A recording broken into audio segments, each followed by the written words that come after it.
Hello friends, வணக்கம். Welcome back to my channel. எல்லாரும் நல்லா இருப்பீங்கன்னு நினைக்கிறேன். இன்னைக்கு நம்ம வீடியோல ஒரு ரெசிபியோட நம்ம கிச்சன் வேலையை கொஞ்சம் சிம்பிளா ஆக்கக்கூடிய ஒரு கிச்சன் டிப்ஸும் வந்து ஷேர் பண்ண போறேன்.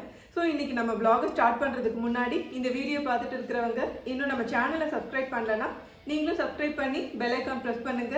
நான் இந்த வீடியோஸ் போட்டாலும் அது மிஸ் ஆகாம அதுக்கான நோட்டிஃபிகேஷன் உடனே வந்துடும். இப்போ நம்ம vlog ஸ்டார்ட் பண்ணலாம். இன்னைக்கு நம்ம சோயா சங்க்ஸ் மீல் மேக்கர் வச்சு தான் ஒரு கறி பண்ண போறோம்.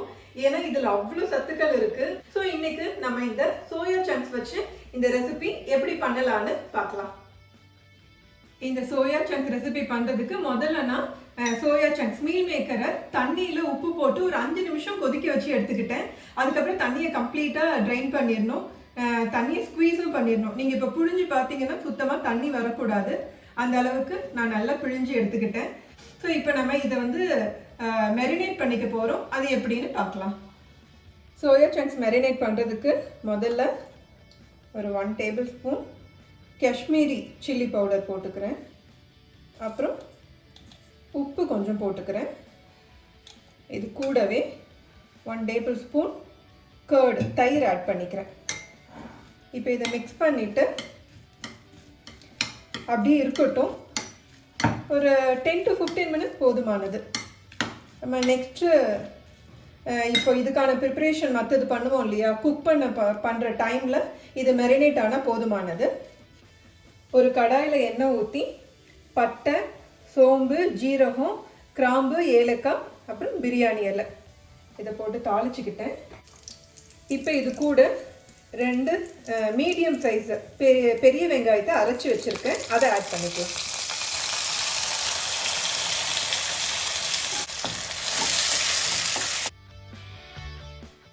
வெங்காயம் அந்த ரா ஸ்மெல் பச்சை வாசனை போகிற அளவு நல்லா வதங்கினதுக்கு அப்புறம் இஞ்சி பூண்டு விழுது ஜிஞ்சர் கார்லிக் பேஸ்ட் ஆட் பண்ணுறேன். 2 மீடியம் சைஸ் வெங்காயத்துக்கு 2 மீடியம் சைஸ் தக்காளி அதே மாதிரி அரைச்சி வச்சுருக்கேன். இதையும் ஆட் பண்ணியாச்சு. நல்லா மிக்ஸ் பண்ணிக்கலாம். தக்காளியும் பார்த்தீங்கன்னா நம்ம பச்சை வாசனை போகிற அளவு நல்லா வதக்கி எடுத்துக்கணும். தக்காளியும் நல்லா வதங்கிடுச்சு. இப்போ மஞ்சள் தூள், டர்மரிக் பவுடர்,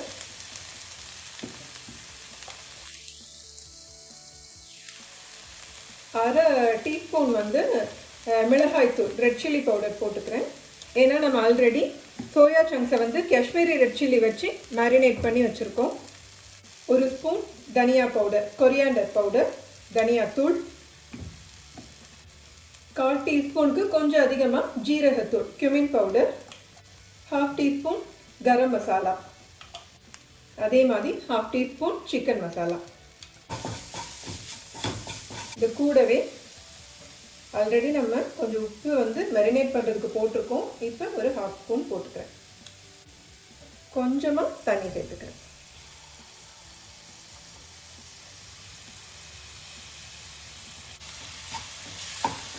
மசாலாஸ்லாம் நல்லா மிக்ஸ் ஆகிடுச்சு. இப்போ நம்ம மெரினேட் பண்ணி வச்சுருந்த சோயா சங்க்ஸ் மீல் மேக்கரை ஆட் பண்ணிக்கலாம். நம்ம மெரினேட் பண்ணி வச்சுருந்த மீல் மேக்கரையும் சோயா சங்க்ஸையும் இந்த மசாலாவோட நல்லா மிக்ஸ் பண்ணிக்கிட்டோம். இப்போ இதுக்கு தேவையான தண்ணி ஊற்றிக்கலாம்.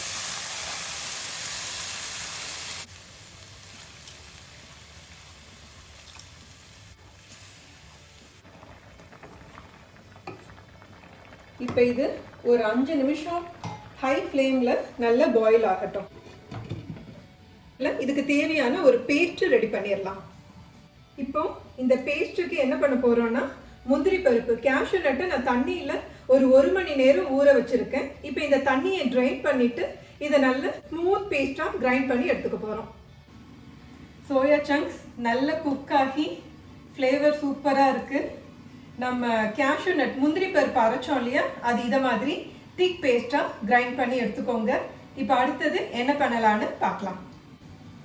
இப்போ இதை ஓப்பன் பண்ணி பார்க்கலாம். இந்த சைடில் உங்களுக்கு பார்த்தாலே தெரியும் ஆயிலெலாம் லைட்டாக செப்பரேட் ஆகிருக்கு. இப்போ இதை லோ ஃப்ளேமில் வச்சுட்டு இந்த ஸ்பூனுக்கு ஒரு 1 ஸ்பூன் வந்து நான் கோதுமை மாவு எடுத்திருக்கேன். அது தண்ணியில் இப்படி நல்லா கரைச்சி வச்சுருக்கேன். இப்போ இதை ஆட் பண்ணிக்கலாம். இப்போ இது கூடவே நம்ம கிரைண்ட் பண்ணி வச்சுருந்தோம் இல்லையா கேஷ்யூ நட், இதிலேருந்து இந்த பேஸ்ட்டு முந்திரி பருப்பு cashew nut paste just 1 tablespoon add பண்ணுறேன். இதையும் மிக்ஸ் பண்ணிக்கலாம். இப்போ இது லோ ஃப்ளேமில் ஒரு 5 மினிட்ஸ் அப்படியே நம்ம க்ளோஸ் பண்ணி வச்சிடலாம். கோதுமை மாவு அண்டு முந்திரி பருப்பு இதோட இந்த ரா ஸ்மெல் போகிறதுக்கு ஒரு 5 மினிட்ஸ் நம்ம க்ளோஸ் பண்ணி வச்சுக்கிறோம். நம்ம லோ ஃப்ளேமில் வச்சு 5 மினிட்ஸ் ஆயிடுச்சு. இப்போ ஓப்பன் பண்ணி பார்க்கலாம்.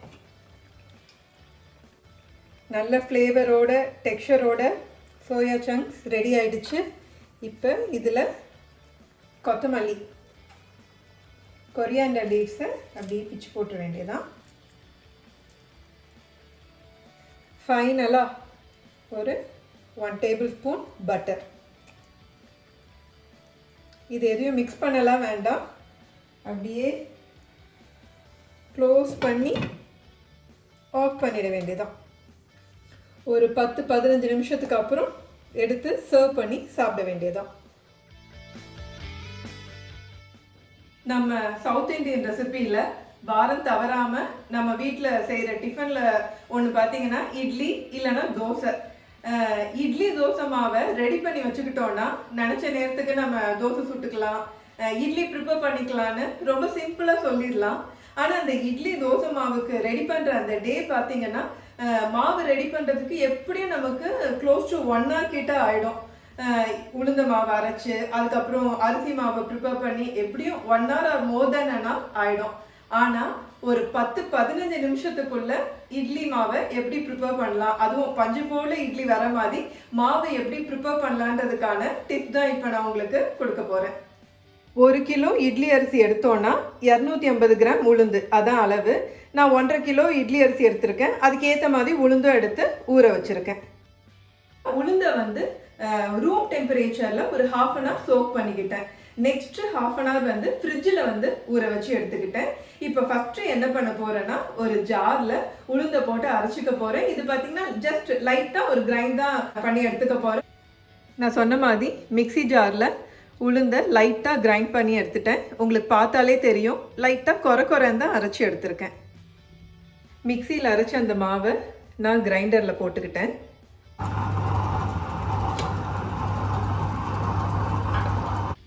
எனக்கு வெறும் 7லேருந்து 10 நிமிஷம் தான் ஆச்சு. உங்களுக்கு பார்த்தாலே தெரியும் உளுந்து மாவு எவ்வளோ பொங்க அரைஞ்சி வந்திருக்குன்னு. இப்போ அடுத்து நான் அரிசி மாவையும் காமிக்கிறேன். உளுந்து மாவு அரைகிற அதே சமயத்தில் மிக்சியில் ரெடியான அரிசி மாவும் பார்த்திங்கன்னா நம்ம இட்லி தோசைக்கு ஏற்ற மாதிரி ரொம்ப சாஃப்டாக இல்லாமல் மீடியமான குறைப்பில் ரெடி ஆயிடுச்சு. இனிமேல் இட்லி தோசைக்கு மாவு அரைக்கணுன்னா நமக்கு சிரமமே கிடையாது. ஏன்னா வெறும் 10-15 நிமிஷத்துக்குள்ளே முடிஞ்சிடும். இந்த ஐடியாவை நீங்களும் ட்ரை பண்ணி பாருங்கள். கிச்சனில் உங்கள் டைமை சேவ் பண்ணுங்கள். இன்றைக்கி நம்ம வீடியோவில் எனக்கு தெரிஞ்ச ஒரு சிம்பிள் கிச்சன் ஐடியாவும் இந்த ரெசிபியும் பார்த்தீங்க. இது உங்களுக்கு பிடிச்சிருக்கோன்னு நினைக்கிறேன். பிடிச்சிருந்தா லைக் பண்ணுங்கள், ஷேர் பண்ணுங்கள், மறக்காமல் சப்ஸ்கிரைப் பண்ணுங்கள், பெல் ஐக்கானையும் ப்ரெஸ் பண்ணுங்கள். See you in the next video. Thank you.